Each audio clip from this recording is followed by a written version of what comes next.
Parenting's hard, you don't know what to do. You're blaming your kids, but it's probably you. You love your kids and that you can trust. Just remember your kids don't suck. Welcome to Your Kids Don't Suck, cultivating closeness with your children through non-coercive conscious parenting. We're your hosts, Cara Tedstone and Rythea Lee. Let's dive in and grow together. So welcome back, our listeners, to another episode of Your Kids Do Not Suck. It is Rythea Lee and Cara Tedstone here, and a very special guest. I'm so excited to introduce Kelsie Olds. That's how I pronounce your last name, right? Kelsie Yes. Olds. Kelsie is the occupational therapist known as on the internet, and an occupational therapist in real life. Kelsie is dedicated to protecting play, right? Empowering parents and changing the world. Really, that's how it kind of seems like. You're amazing at what you do. Lofty goals, but it's, Yeah, but I think so. I think so. And I you're a am not. parent, right? You have two kids. Yes. And They're 4 slowly, and 6. yeah, 4 and 6 little kids. And I found you, I believe, on Facebook. You were coming up all over my Facebook through the algorithm, and you have 144-ish thousand followers. I do. Wow. Really, I feel like the biggest jump was when I went from 0 to 700 because I posted about Bluey. Bluey. Before that, it was like 3 people who knew me who were like politely reading my pet project page, and then I posted about Bluey, and 700 people found that, and then it never stopped snowballing. So, Wow. I love that Bluey made you go viral. I know the power of Bluey, and like honestly, I could literally just write a page about Bluey. So, I'm pretty passionate about Bluey. I don't know anything about Bluey. My kid is 12. I think. Yeah, Bluey's the Oh, best. you should watch Bluey. You should. My husband and I will just sit and watch the new episodes whenever they drop, like without the kids, because with the kids, then it's chaotic. The episodes are like 8 minutes, so you can watch 1 or 2. Okay, I will. It's a look into it. cartoon. It's a cartoon for kids, but it's like Right. also for parents. It's like it's a love letter to play. Mhm. There are so many Oh. episodes that are like, because like if you make a show and it's about children playing, they'll usually be like bouncing a ball, putting together a puzzle, calmly coloring, climbing up a ladder and going down a slide in an orderly fashion. Like if you have to like animate children playing somewhere in a show or in the background or whatever, it'll be like a stereotype. And then this will be like, yeah, the kids are making up the most bonkers things you've ever heard. And they're like, hi, mother. Hi, daughter. Oh, I'm going to be the cat now. Hi, I'm the cat. Hello, cat. Come with me. And it's like the way kids actually talk when they play with each other. And I love it so much. Yeah. Oh, I love that. That's amazing. And that's such a good segue into what you do, because you're an occupational It's Bluey therapist. again. It's Bluey. Bluey all the way We're just down. doing Bluey all day at our jobs. But, we talk a lot about that on the show, the importance of play. Obviously, how could you not when you're working with kids? But Right. you hold that as like probably one of your biggest values, right? Inside of your work. You're the Right there in my name. occupational Yeah. therapist. But you are an occupational therapist, and a lot of people I think might not quite know what that means. I'm a psychotherapist, and I work with a lot of different types of professionals. So I have I would say a solid understanding, but at the same time, it's quite vague, right? Like the occupational It is. therapist It's a role very is- vague profession. When I was in grad school, the first assignment that we had was to come up with a 30-second speech that we could give people explaining what the field of occupational therapy is. So it's a known thing that it's an unknown profession, because people hear the word occupation and they think of their job or like their career, which is fair because that's what we use the word to mean in English. But if you take it back to its root word and you think about what occupies your time, an occupational therapist is somebody who's doing therapy via, like through the means of anything that occupies your time. So it's supposed to be a unique therapy because it's not only for kids, it can be for any age, but commonly children, people in rehab of some kind for medical reasons or in a hospital, or people in like elder care, so like a nursing home or a skilled nursing facility are kind of typically the realms that OT works in. And you take whatever it is that person finds, I would say, occupationally meaningful, or whatever meaningfully occupies their time. in their day-to-day life, and you're using it as a therapeutic medium. So for kids, that should be play. Like, because if you leave a kid to their own devices for 15 seconds, they'll be playing with something. Like, kids just like live and breathe play, and play should be like their number one occupation. I think a lot of times, like school and you know, self-care things and all the things that they need to do to grow up are seen as if they're their number one occupation. And so that's kind of a little bit of a soapbox for me, but that's what an occupational therapist is. It's somebody who does therapy through what is meaningful to the person. So how would you define like your approach to working with kids then? Because you're kind of in and out of schools, am I right? Yes, I'm totally in schools, but not all OTs are. Okay, gotcha. Because some OTs will, I guess, maybe go to people's houses and stuff like that, but you're just in schools, which is really cool because we haven't had yet anybody on the show that works in schools. Are you in a public school system?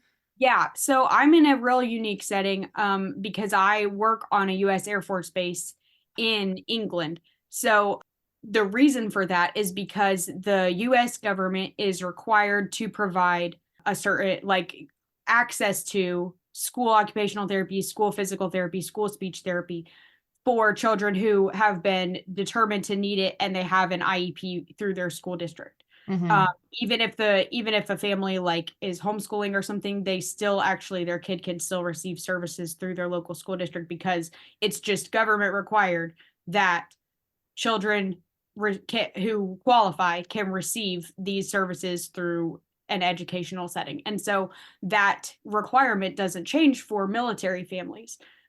Just because they're stationed overseas, that doesn't mean that their kids don't have the right to receive the same level of services. And so because there's not a guarantee that that will just exist in the community, in the English community surrounding us, or like the German, there's ones in German Air Force bases, there's ones in Korean Air Force bases, there's ones in Japanese, and so it's like the community doesn't have the ability to provide that, and the U.S. government can't just say you're good luck with the local country government, you know.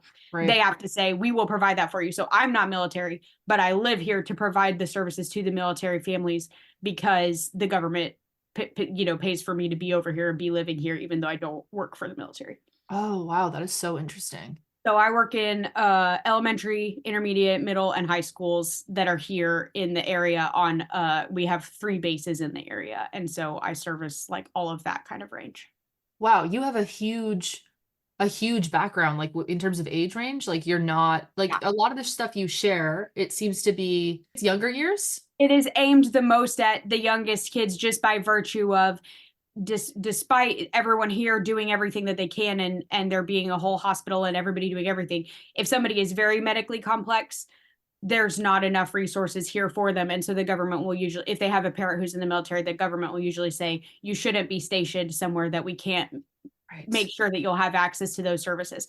And so that means that if kids keep getting older and they're having like still very severe needs or need a ton of support, then the government is going to recommend that their family be stationed somewhere in the States and not be stationed somewhere overseas. And so I tend to end up mostly with elementary age kids, but it's not a guarantee. I still do see kids of all of the ages. Well, I'm wondering how you define that approach to working with kids, you know, is it it's obviously coming from the same lens that we come from. So I wonder if you could talk about that.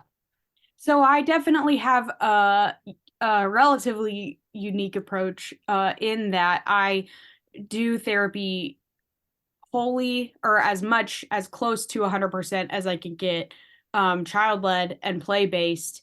And that is unusual. A lot of OT tends to be like a lot of schoolwork. When it's in the school setting, which would be like, hey, I'm going to pull you out of your regular classroom setting for a few minutes and you're going to come with me and we're going to do a different worksheet in my room, you know, and maybe we'll like play something a little bit on the table, or maybe we'll play a game that I set up, or play with Play-Doh to do hand strengthening or something like that. But it's like a very like the OT has a plan and it starts with A and goes to B and goes to C, or maybe the OT says, do you want to do A or B, and things like that. I have the luxury of having access to a great space that stays my space. When I was working in the States, then I often had to bring everything in with me in a bag. And so I really do like having my own room. And that's a great privilege for me. Mm, And in my room, I have a couple of things set up that I think that this child might be interested in. And I do most of my work on the front end, prepping what I think they might be interested in that I know has to do with their goals, and kind of like strewing it in like an interesting way that they will walk in the room, see it, and think it will be my idea to play with this. But also I do have kids who show up in my room fully don't even register whatever it is that I have set up that I think they'll be interested in, come up with some idea of their own, and are just off to the races, and I'm just following them and keeping up with them.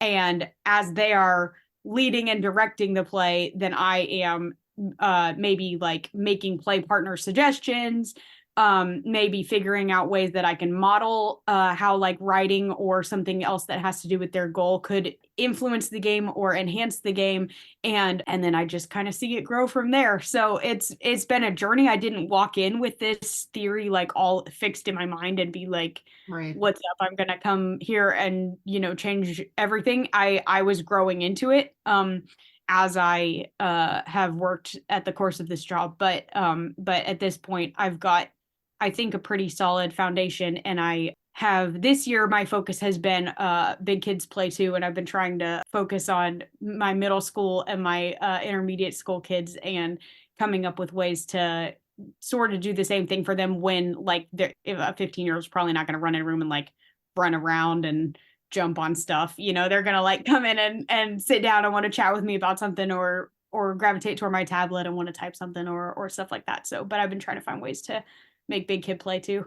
That's amazing. Because I think that a lot of people, I don't know if, like, what is your general consensus when you tell people you're an OT? Like, what do people think that your goals might be for the students that you're working with? Like, do people Usually handwriting. Right, handwriting, or is it also like behavior based as well? Like maybe a teacher. Yeah, those are, so behavior, there's like this like sensory is like this buzzword that is sort of under the umbrella of OT, but also people don't super know what it means. But also, because people don't super know what it means, that it means everything and nothing at the same time. But it is like a legit domain of human functioning and processing that goes under the OT umbrella. And a lot of times it gets used as kind of a code word for behavioral problems. A lot of times it gets used as kind of a code word for, we don't understand why this is happening, so maybe the OT can come in and fix it. And so, yeah, it's really either fine motor or sensory/behavioral, or both of the above is basically the realms that I operate in. And when I talk about fine motor, it's just handwriting. Like, everybody just wants the goal to be, okay, they will write the alphabet. Okay, great. They can write the alphabet. Now they will write words. Now they can write words. Now they'll write sentences. Now they can write paragraphs, and it just goes like that. So yeah. But what have you discovered in not, going at it directly? So, I mean, there's a range of things.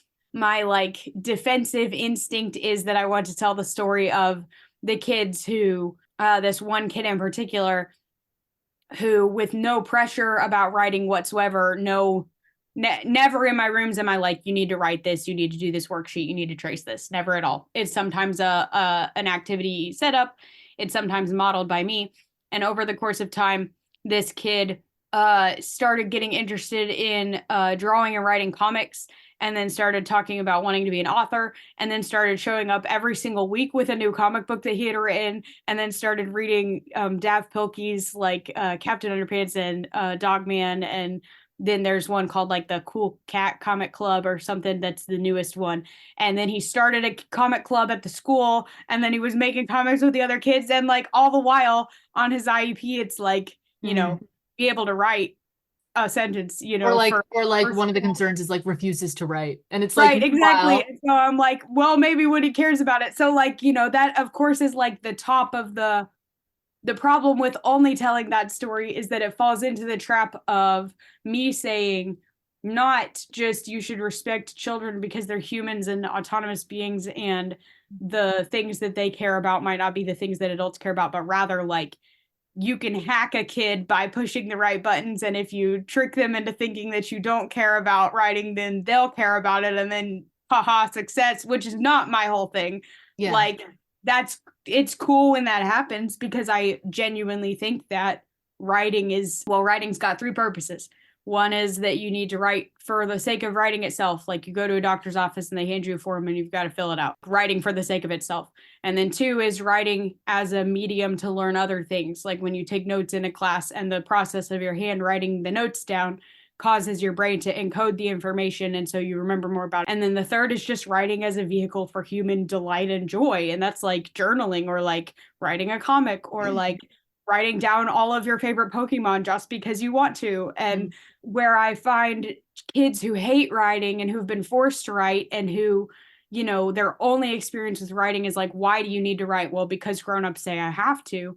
They're only seeing it for the first and second thing, and they have no connection whatsoever with it to the third thing. Right. And they might see that the adults want it for the first and second thing, but they're actually probably not getting the second thing out of it. They're not getting additional learning out of writing, because the whole time they're writing, they're just thinking, my hand hurts. I don't know. What's the next letter? I hate this. When am I going to be done? What's the minimum I could do? They're not thinking like, in 1543, then the whatever, you know, like that information's not even going into their head. They're seeing it letter by letter or word by word and not encoding information. And so when I come in and we're just like running around the room playing stuff, and I'm like, oh my gosh, this idea you're telling me is so cool. Give me just a second. I have my big whiteboard here. I want to write down all the things that you're saying so that I remember them. And then I pick up a pen, or, you know, I pick up a dry erase marker and I write down everything that they said. And then 2 minutes later, they're like, what's the thing? And I'm like, oh, it's this, there was this idea. And they're like, oh, that's why we wrote it. Okay, so she wrote it down and then she could read it and then we could do it. Or they're like, let's pretend that we're pirates. And I'm like, oh, sweet, I want to write a treasure map so that I know where the treasure is. And they're like, oh, that made my game even cooler, because now I have a physical item and I can follow it around to the X. And if I just took them into my room and said, like, sit down and write a worksheet with me for 30 minutes, then they would get 30 minutes of practice total in the week, or maybe, you know, 30 minutes in the month, or maybe 30 minutes every other week, or whatever my like amount is that I get of minutes with them, which is at most usually 30 minutes a week. And if I make up a cool treasure map, then they might go home and play let's make up a cool treasure map with their sibling or with their parent, or at recess. And then if they're replicating it in their play, then they're actually practicing it. I didn't have to foist homework on them that somebody would then have to stand over them and be like more controlling. I'm going to force you to do this. You have to do this. You're hating it the whole time. Instead, it was just organically like injected into their play. And so it's like, you know, even if they don't then find that meaningful and replicate it, they still get a model of how it was meaningful. And I think that model living in their head and being like, oh yeah, one time this was a source of delight every week for all of third grade, you know, then it's like, okay, you carry that with you. Everybody can remember some teacher who they had who taught them to love a subject, even if they then later had a teacher who like totally screwed it up for them or made them hate it or whatever. And I just feel like that writing as a vehicle for delight is like something that's missing, a big piece that's missing. And so that's it with the writing piece for me. That didn't even touch the behavioral piece, but that's a start anyway. that's the one kind that's of like a metaphor though, right? Like the writing, you know, used as an example, but really it's a metaphor. I just said, Rythea, you were gonna, well, I don't know if you want to share it now, but we just had pulled up one of your quotes and it was about writing. If you wait until a child is interested in writing before you, quote, make them write, you won't have to make them at all. Yes. And it's a metaphor. You can replace the word right in that sentence with literally anything.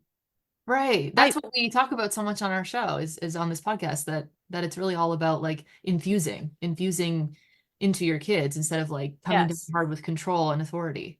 Also, Kelsie, I am an unschooling mom my daughter's whole life. So what you're talking about is our life. Like, she's a self-directed learner, and I've seen hundreds of things she's learned because she wants to learn it for a reason. It's just like so weird that we have to explain that to people. Right.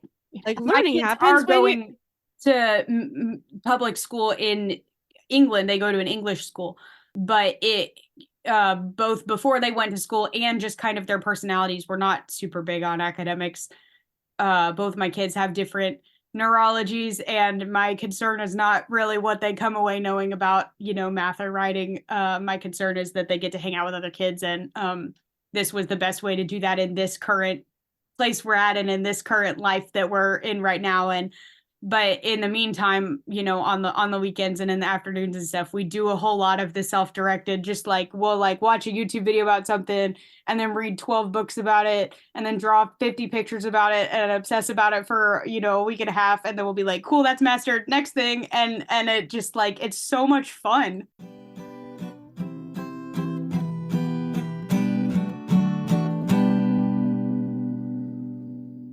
Well, that kind of leads me into my next question, because we were going to ask you about neurodiversities and working with kids and folks with neurodiversity. So like, here's the thing. Mainstream schooling focuses on behaviorism. It's all about conditioning.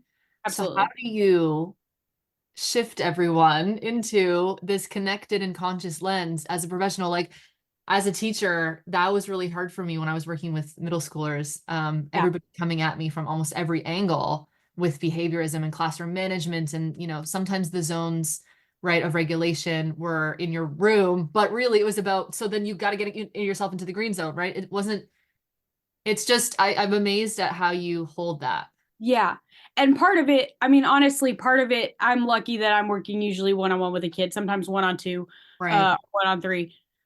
I know that. And I get I think I get pushback more from teachers than anyone, or people on behalf of teachers than anyone on my Facebook page. I'm fortunate that I have a lot of teachers in my like day-to-day life at the schools that I work at. I have a lot of teachers who are fans of my page and honestly constantly tell me that they love it. So I know that I can't just be making like, I can't be too far off. I can't be making everybody mad if my like actual real life day-to-day teachers who know me and know what I'm doing the most aren't like mad about me. But sometimes people will say, like these things aren't attainable, like this is all coming from administration. Administration is pushing this stuff, this behaviorist stuff. Administration, they're like, we have to meet such and such learning objectives by whatever age. We can't follow child-directed learning, and all of these things. And to some extent, like I get that, and I have empathy for that. There's no going into the school and making everybody conform to my opinions. I'm the fringe person. I'm a little bit fringe on the internet. I'm a lot fringe in my real life. Like everybody knows that I'm like a little bit the hippie in the IEP meetings because and I dress like it too. So there's also that. But so it, there's a little bit of a and I've got a baby face, so that I've got that going for me, that I look discreditable, and I've built up credit over the course of time just by the fact that by now I can say, I've had a couple of these students for 3 years or 4 years, and I can tell you like this has been the trajectory type of thing. But I try to remind myself, I love Ross Green's kids do well when they can. Me too.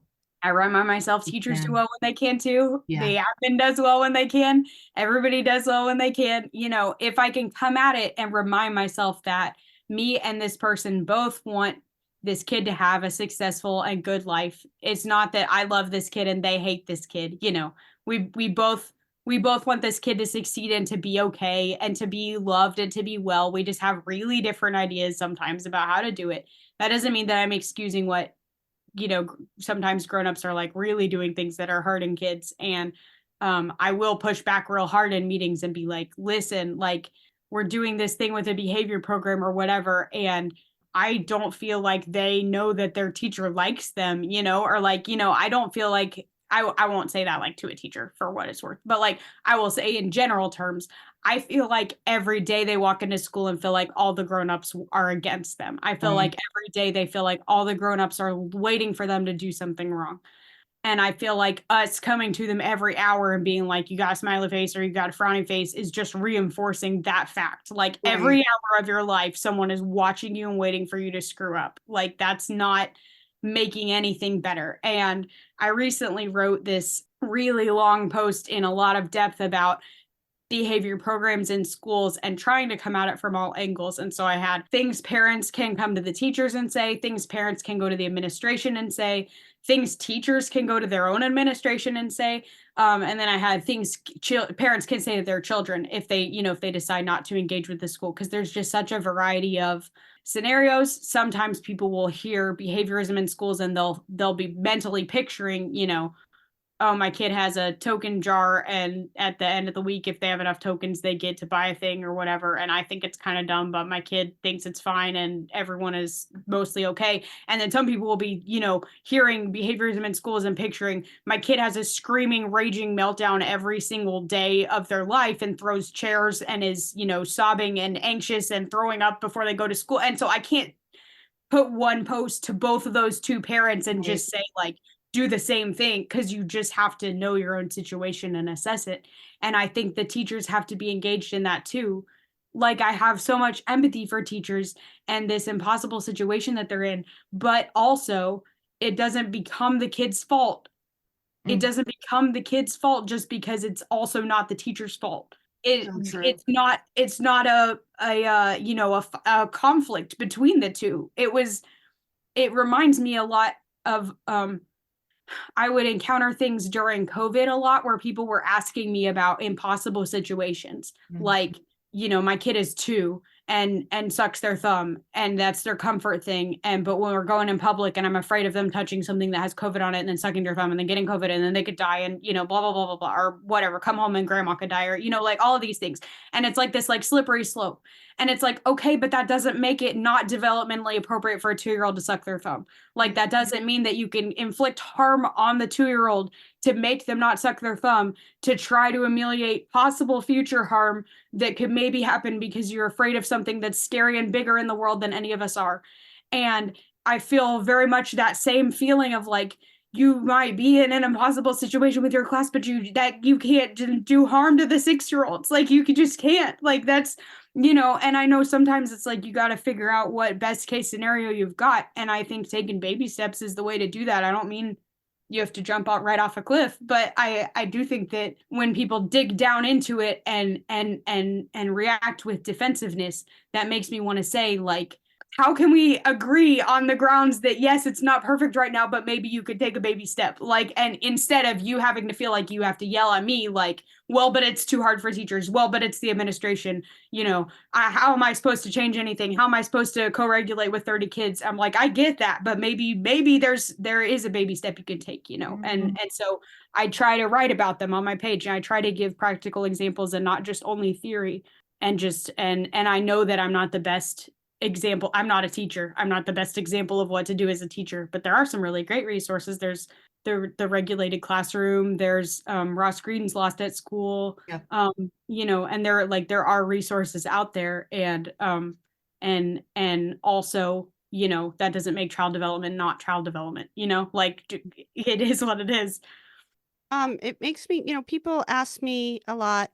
I'm a big TikToker, so I'm sharing and giving a lot of information about non-coercion. And so a lot of parents say, but I have to force my kid to go to school. What do I do? Because, you know, trying to give them autonomy. They don't want to get up and go to school, but they have to. What do I do? That's like the big question. So the best answer I've come up with is you have to make the system, you have to get clear that you're in a system, and you have to be transparent with your kid that you're in a system. And that there's things about being in the system as a parent that you don't like, that you also feel forced to do, and that you are sorry that you have to force your kid to do certain things, and that you wish you didn't. And it's hard on you too. And how are the 2 of you or 3 of you or 4 of you or your whole family going to work with this really challenging system? Yeah. And so you could all be on the same team instead of the parents just becoming the arms and legs of the system unconsciously. Yes. It's so sad because the parents take the hit for the system. They become the big bullies for the system instead of being human within it. Right. Absolutely. There's a post that I wrote one time about naming the subtext that I think that concept would go really well with the concept of. It was more about behavior stuff, but I could see how it could tie to that. Parents will observe a pattern in their kid. Like, for example, their kid flops around on the couch and says, I'm bored, when what the kid means is, I wish you would give me more screen time. Like, if the family has a rule and it's like you could do your iPad for an hour or whatever, and the kid has run out of that hour, then instead of coming to the parent and saying, I would like more screen time, the kid will roll around and be like, I'm bored, and hope that because maybe sometime in the past their parent did be like, well, why don't you play the iPad for another hour? Or, you know, whatever it is. And the parent will be aware of this pattern. They will be aware that when their kid rolls around saying, I'm bored, what their kid really means is, I hope you will come up with the idea yourself to give me more screen time. And the parent will feel like this is manipulative. They'll feel like annoyed about it. They'll feel like this is such a dumb pattern that we're in, and I don't even, you know, you're for sure not getting more screen time. But the parent won't say like any of that. They'll just be thinking it and feeling it in their head and in their body. And the kid may or may not, depending on their age, actually be aware of what they're even doing as their pattern. They might actually just be like, I am bored. I don't have any ideas. I am bored. I don't know. I'll roll around and say I'm bored, and I hope my mom can save me from it, and not have connected the dots about that they do this every time they want screen. Or they might be old enough or self-aware enough that they have noticed, and they're like trying to drop a hint or like do like a social nicety skill of sometimes it's appropriate to drop a hint instead of saying something outright. In different cultures and different contexts and stuff like that. And so maybe they're like in an immature way because they're a kid trying out that social skill. And both sides of this just like won't even be, you know, communicating at all. And for some reason it feels really threatening to parents to suggest that you say, hey, I noticed that whenever you roll around saying I'm bored, you wish that I would say, do you want to play your iPad? Is that like what you've noticed? And like not have like an end result to that conversation in their mind already. I feel like a lot of times parents feel like they already need to have their kid figured out. They can't just like talk to them and converse. They gotta like have the beginning and the end of the page, and you know, like just naming that subtext. So like just permission to be like, what if you just named the thing that you're noticing? It's the same with the school thing, to be like naming the fact that there's this system that we're both operating in, as opposed to just feeling like I have to be on the same page as the government or the school district or whatever the bigger force, you know, is. And I don't think that trying to act like we're all like one faceless, united, you know, brick wall that kids run into is doing anybody any favors, the parents or the kids or the school, really. I think because I run these support groups for parents, and we always get to the point where I go, well, have you asked your kid? I always get to I can't get my kids a blah, blah, blah. And I'll go, have you asked your kid about it? And they're like, no, I hadn't thought about that. Right. And it's because they don't want to give up the power that they have. That's what I think. I'm making this up. It seems like they're scared if they made it transparent that they don't know what to do, that they would somehow be giving up the power. And that's what our whole podcast is about, is explaining that is not serving your relationship. It's keeping you totally separate. Right. Holding on to that authority. That also ties into something else I was thinking while you were talking, which is a post in my head that I haven't written yet because I haven't figured out how to word it well yet. So that means you're going to get a clunky version now. I recently realized that when I talk about giving kids autonomy, that people think I mean letting them independently do the thing that you want them to do, which is not autonomy. It's a demand. Like, so I'll be like, you know, like kids want more autonomy, and they'll be like, well, that's not true. My kid won't even brush their own teeth and get their own clothes on in the morning. And I'm like, that you realize that's not like getting to direct your own life, that you mean like they won't independently do a self-care task that you are asking of them.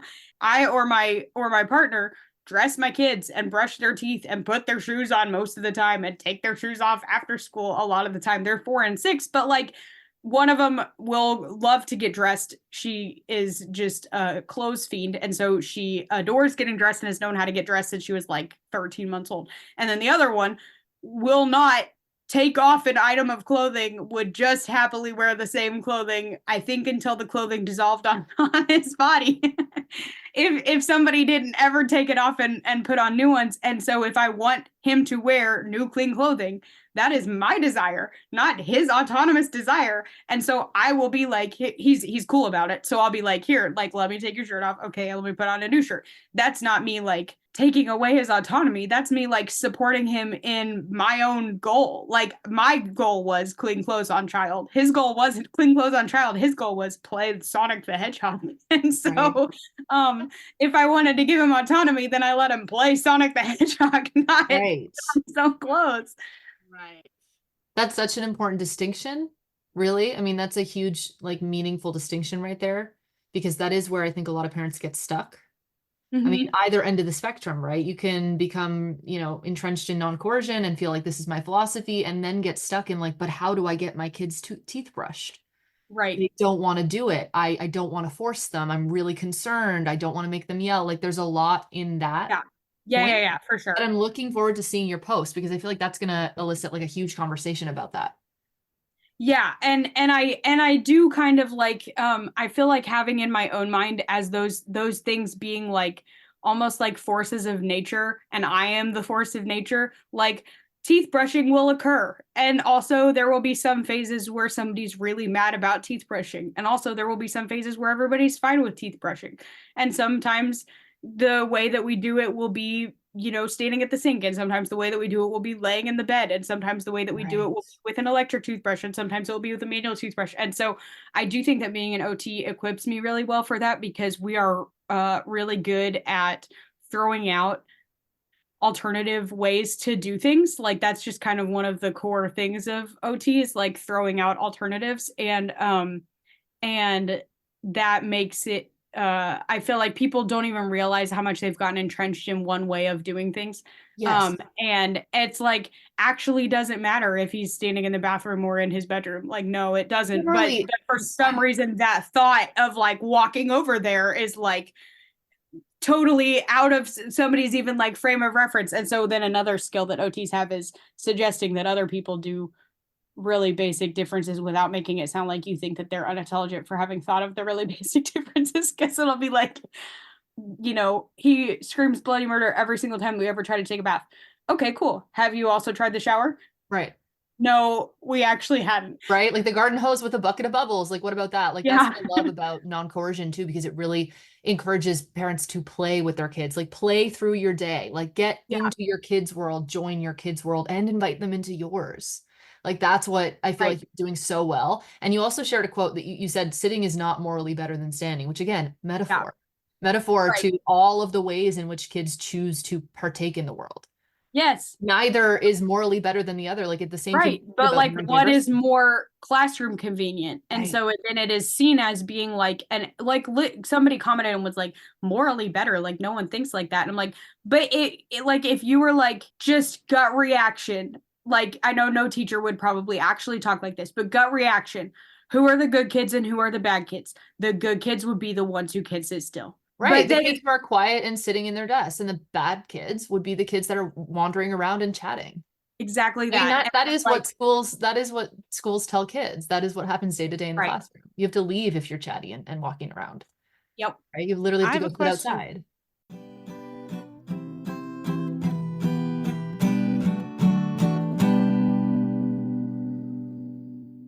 I feel like, so I just want to say the whole neurodiversity discourse is new for me.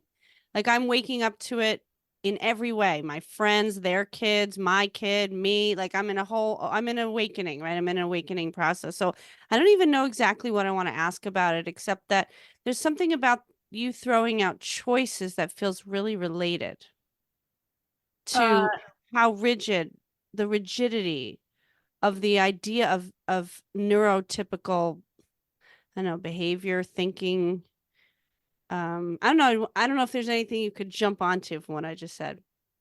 Oh, yeah. I mean, well, so part of it is that I could come at it from a sensory lens. And so I have 2 posts in the past, one about toothbrushing and one about body washing, as a smaller subset of like showering, bathing, but not covering hair washing, just body washing.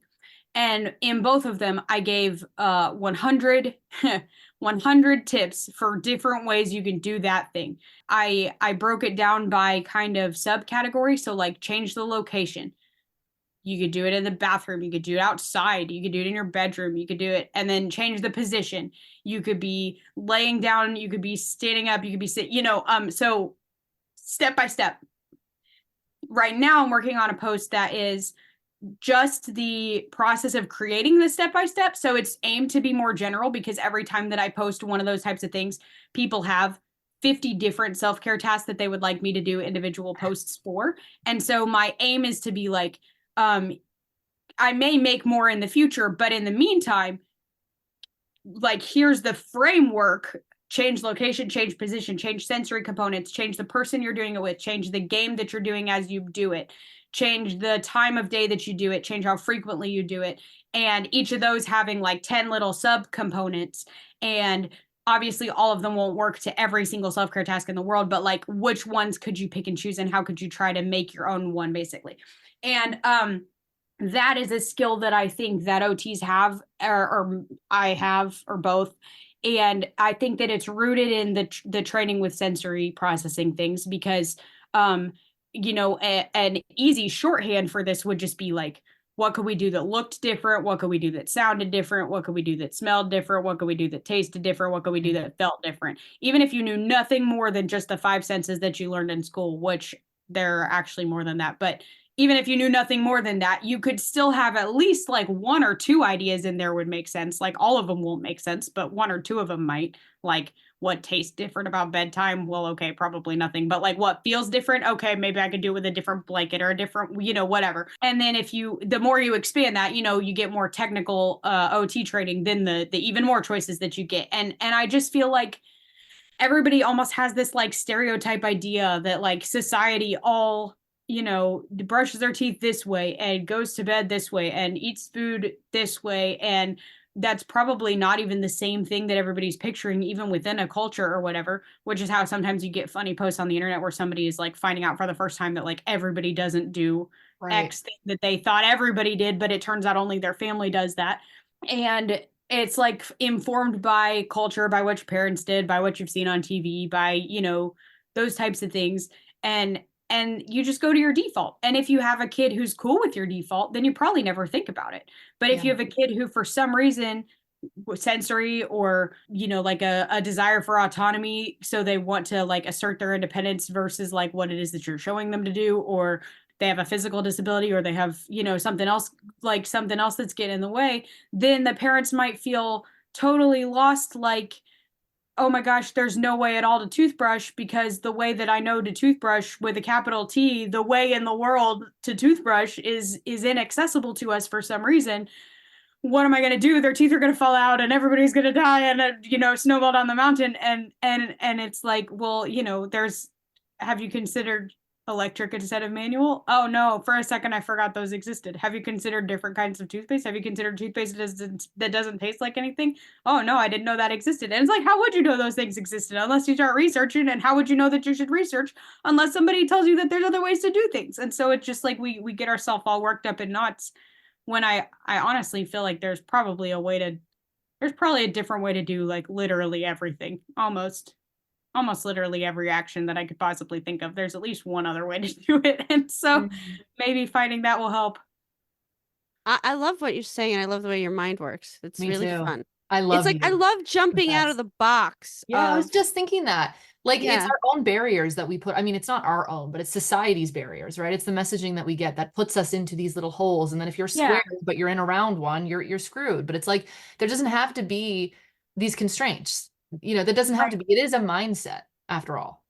Right. You know, but also adults hate to be inconvenienced. Like, they hate it. They hate it. They can't stand it. Yes. Because one thing I did with my kid for years is she loved to pull me in the bath with my clothes on. That would just, oh my God, so much joy when she was little. And that's how I would get her to take a bath. I'd say, well, you get in the bath and then pull me in and I'll get all wet. And we did that for years. So when people bring that up, they'll go, I can't get my kid to shower. I'm like, well, have you gone in the shower with your clothes on? And it's just because I'm trying to get their brains to open up. I just have to say something absolutely insane, you know, something like completely nutty. And they're like, what? I'm like, yeah, do stuff like that. Like, has your kid washed your hair? Right. Like, have you had your kid give you a bath? You know, it's like, you know, just switch the power dynamic. Yeah. So my own child, the one who loves clothes, typically gets dressed for school like on the threshold of the school building because she loves clothes and she has clothes of every color and a million unicorns and pink and purple, and despite my complete lack of femininity in my own self, she just came bursting it her school uniform is a white polo with a gray dress with gray tights and black shoes. And she hates it. So she will wear the white polo and the gray tights only and her favorite cat blanket wrapped up in it. And then we take the wagon to school and she's not wearing any shoes. And she won't wear a coat. And then she takes off the blanket and then she gets out. So she's got tights on. She's got a shirt on. She's like decent for, for like safety purposes for public.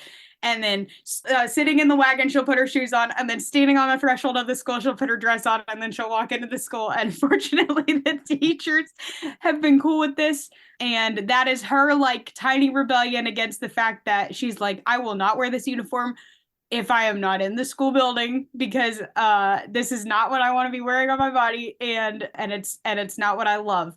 We actually did the talking about the system thing. We didn't, not in like super huge terms because she's 4, but we were like, we don't like the rules either, babe. I love that you love to wear, pink fluffy dresses, and I love the stuff that you love, and I want you to be colorful, and I want you to be yourself, but at this school, they just think that it's important that all the kids look the same because they think that it's important to them that everybody's clothes match. And so nobody feels left out. Just like trying to give like an example of the reasoning, not that we're like defending it to the death or anything, but like this might be why some adults thought this.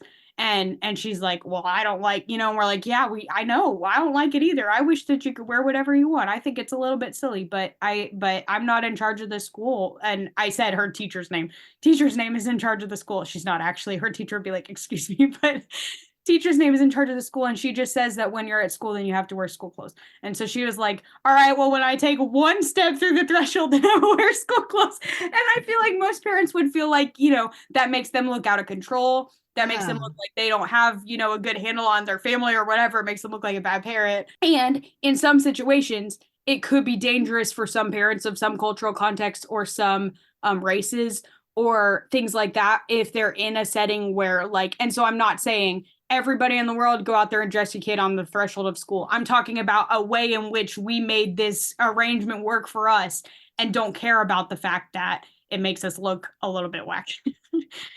And some people would, I'm even talking about myself in certain ways.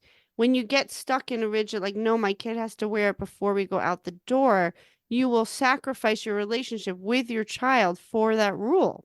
Yeah. Because having that power struggle every single morning does erode your relationship. Right. Yeah. So that's something that's parents don't realize. And then we also did put a backup dress. We bought a backup dress and it lives in the wagon now after an incident in which she surreptitiously threw the dress out of the wagon on the way to school. In protest, I love that. That is I just so great. And I hope she never changes. Right. And it's such a stick it to the man moment. And isn't that just what we need in this world? She right? literally is. I'm like, you're going to grow up and take the world by storm. And honestly, and right now, you're just taking me by storm and running feral around the house on all 4 legs because you're a cat 90% of the time. I love her so much.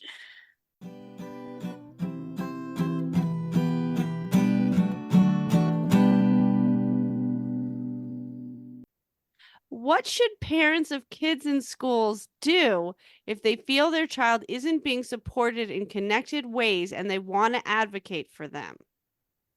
So this is another one that's complicated because, again, like I described before, one parent might be picturing a really awful situation and one parent might be picturing a mildly distasteful situation. And so I just say that again because I don't want, parents do not owe it to the school district to be a martyr. They don't owe it to make their kid a martyr. If something else is the right choice, or if going scorched earth is the right choice, or if going legal is the right choice, then that's the direction to take. So I don't mean everybody can solve everything by sitting down and talking. On the flip side, I do think that sitting down and talking with a lot of teachers, coming into that conversation with the knowledge in your head that they're probably really trying their best. Again, if that applies to the teacher that you're thinking of. And in a system that is increasingly burning the heck out of teachers at an exponential rate that got to a crisis point in COVID and has never stopped being at a crisis point. just like bringing up the concerns that you have, especially if you feel like you have some kind of solution to offer and not just only problems, to bring up. So like, I did give some like examples of language in a recent post that I did about the big behavior one, and just things like, like, hey, I've noticed that Audrey is coming home every day and talking about like who got on red, who got on green. And it's like, she's so anxious about this. She doesn't even tell us anything that she learned at school or anything fun that she did. It's just worrying about the behavior chart. Or, I noticed that he, was so proud of himself the other day because you said like one nice thing about this worksheet that he did. And I just really would love to see like that coming from him more. And so I don't know what that was for you. I don't know what that experience was like for you, but whatever it is that happened on Friday with his science worksheet, like, Tyler hasn't stopped talking about it for 3 days, and that can be in like one big conversation if you feel like there's like a whole behavior thing that you need to like address, like a behavior chart or behavior plan that is not working, or especially if your kid has an IEP, then that's what IEP meetings are for. Or it can be just in like little whatever, whether it's like texting or emailing or class dojo or talking at drop off or whatever the like communication system is. Just like I do think that your kid is going to go into the world and every single adult is not going to treat them according to your philosophy. And you can't make every single adult treat them according to your philosophy. My kids are both in classrooms that do a behavior system because the whole school does a behavior system. And I already was annoyed with the behavior system. And then they decided to amp it up this year in the middle of the year. And I was even more annoyed with the behavior system because they decided to put the kids into houses and now the houses are competing and Right. But my kids process it through play. Like every kid processes everything if they're not stopped. And so I don't like it that they come home and they play who's giving each other dojo points or who gets a golden ticket and what you get to spend it on. But I'm not going to like go to them and stop them. And the other day they wanted to play golden tickets and they asked me to make golden tickets for them. And what they meant was that they wanted me to cut out yellow squares of paper and write golden ticket on them. And then they like started out with like behaviorist things. So they were like, oh, golden ticket for doing good work, golden ticket for making good choices. And then they like quickly devolved because they're kids and play is never just one thing. And so then it was like golden ticket for being a chicken butt. And I was like, it's not a good, and they were like, and it's like, okay, well, it's not just one thing in your, like, it's a medium of play. It's a thing they saw in the world. So it's a medium of their play. And so sometimes there will just be systems that your kid has to operate in. Just like we've talked about, like you're living in a system. I'm living in a system. We all have to interact with people who we don't 100% agree with, and we don't want to be our kids to be, like influenced by, but that's like the way the world is sometimes.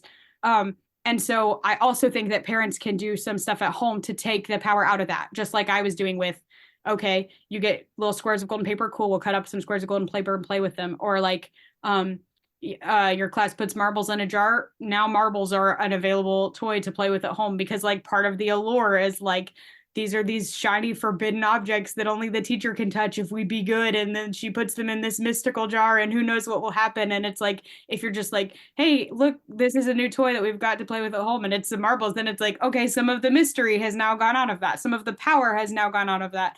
And if there's like some particular like bribe or like end result, like our class is gonna have a pizza party or our class is gonna, whatever, then sometimes you can incorporate that thing at home and not just like making a big deal out of it, but like, hey, I thought our family was gonna have a pizza party tonight. And maybe you usually eat pizza on Fridays. So like it's nothing different. You're just now calling it pizza party. And it's like, ooh, okay, so now I have like a concept of this. It's not like this mystical thing out in the world that I can't attain unless I jump through behavior hoops.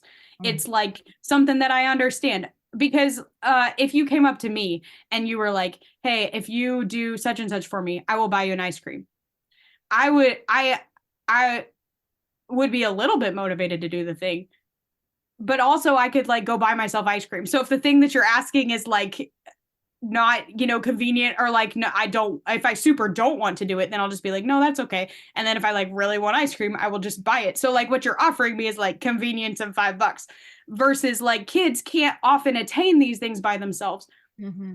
So they are actually being offered like this mystical, magical thing that they have no access to otherwise. And so if parents can just like gently, not in like a way that's like, what's up? Your school's doing a pizza party. Well, we think that's lame. So we're going to do one at home like that, you know, but like, just like, oh, hey, this is accessible in the world. You don't have to jump through hoops. You don't have to behave a certain way.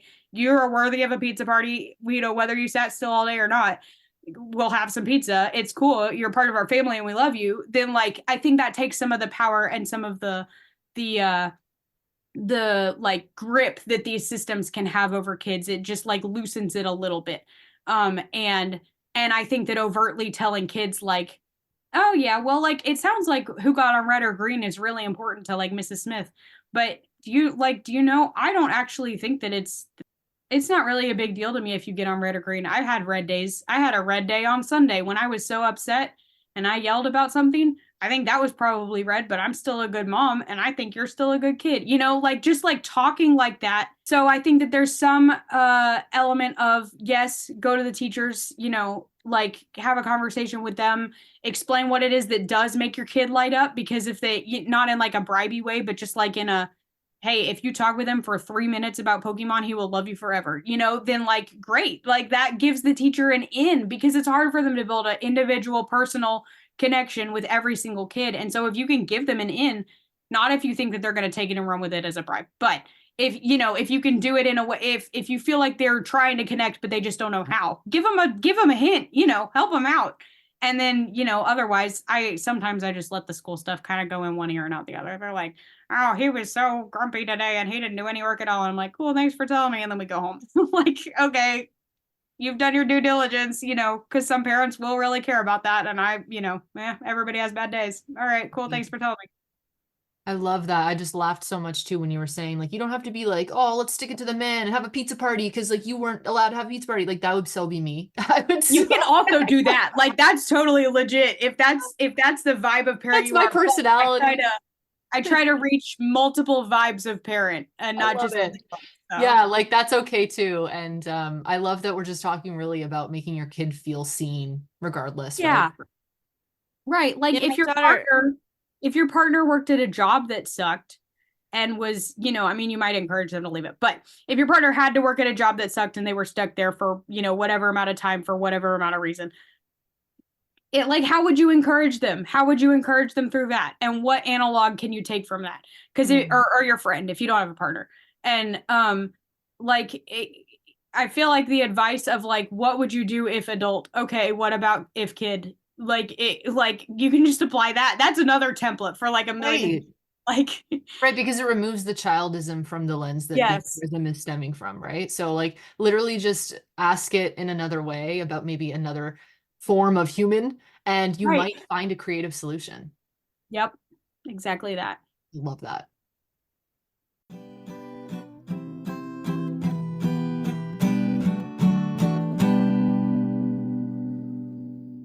This has been amazing. I love you, Kelsie. I mean, I knew I was going to love this because I'm obsessed with your work and everything you say. I also think it's so important to share with our listeners where they can find you and all of that stuff. And also I would say, I just wanted to remind people that when we were talking about what if you feel like your kid's not being supported in school, where should you go? That post that you made, I'll link it in the show notes. That's okay. Yeah. It's such a good one. Like what to do if you don't agree with the behavior program. I actually see it. I think it's right up there at the top of your stuff on Instagram, and I'll link it in the show notes because that is a really good place for parents to start. Like as a past teacher, and as a family and youth therapist, like that's where I would direct a family with that question to me. I would send them to that post. That's such a great resource for parents.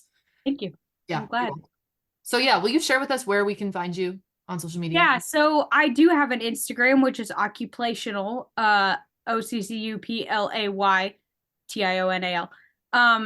But I do most of my writing on Facebook, which I know is not something that everybody uses. It's just where it mostly is right now, under the name The Occupational Therapist. I try to cross-post things to my website, which is www.occupational.com. I don't always get everything there, but I try. And I don't always get everything to Instagram because Instagram has a 2,200 character limit. And I am a long-winded person, but they're cramping my style. But I do try to put things on Instagram. And That's pretty much where to find me right now. If you liked hearing me talk more than you like reading long written things, then I've got a tab on my website called Recordings and Media, where you can find all of the times I've been on podcasts or other recorded interviews or done webinar talks sometimes. And so I know that some people are just auditory learners instead of reading learners, which is totally valid, even though it's the opposite of me. And so I do try to make some content available that way as well. And all of that will be in the show notes. Absolutely. This has been Your Kids Don't Suck. You can find me, Cara Tedstone, at www.caratedstonetherapy.com and on Instagram at Cara Tedstone Therapy.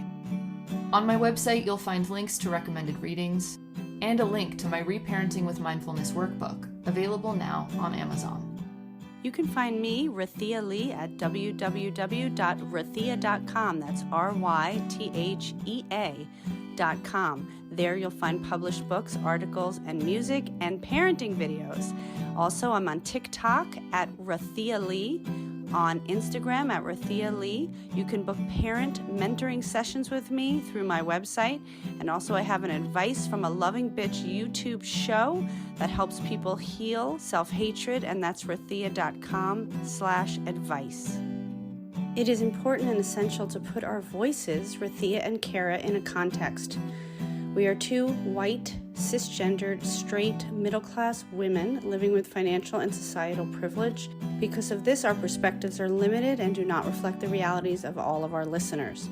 This podcast will feature guests with expertise around conscious parenting who differ in race, class, abilities, sexual orientation, and histories from us, to broaden the conversation and reflect the lives of as many people as possible. 25% of the proceeds of this podcast will go to creators of color who have been mentors and influences on our work and in our growth as parents. If you like our show, please subscribe and stay tuned for more conscious parenting advice and insights. And check out our link tree at linktr.ee/yourkidsdon'tsuck to donate and connect with us.